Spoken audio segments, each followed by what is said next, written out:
Balochistan police के सरबराह IG Abdul खालिक शेख का कहना है कि मस्तोंग में ईद मिलादुन्नबी के जुलूस के करीब होने वाला धमाका खुदकुश था। माजी में इस इलाके में दाइश सरगर्म थी। जिम्मेदारों के हवाले से अभी कुछ कहना कबल अज़ वक्त होगा। उन्होंने बताया कि DSP मोहम्मद नवाज गशकोरी खुदकुश हमलावर को रोकने की कोशिश में शहीद हुए।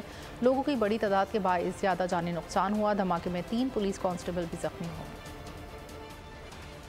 बहुत ज़्यादा की तादाद थी और ये अभी जुलूस का शुरू था जहाँ से सुसाइड बॉम्बर ने अंदर दाखिल होने की कोशिश की और वहाँ पे मौजूद DSP एक सीनियर अफसर था जिसने आगे बढ़ के रोकने की कोशिश की और उस पर सुसाइड बॉम्बर ने अपने आप को किया, जिससे हमारे DSP मौके पे शहीद हो गए।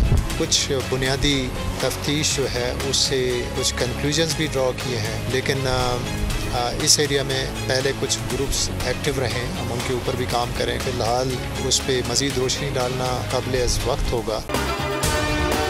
अगर आपको ये वीडियो पसंद आई है तो हमारे चैनल को सब्सक्राइब कीजिए और बेल आइकन पर क्लिक कीजिए।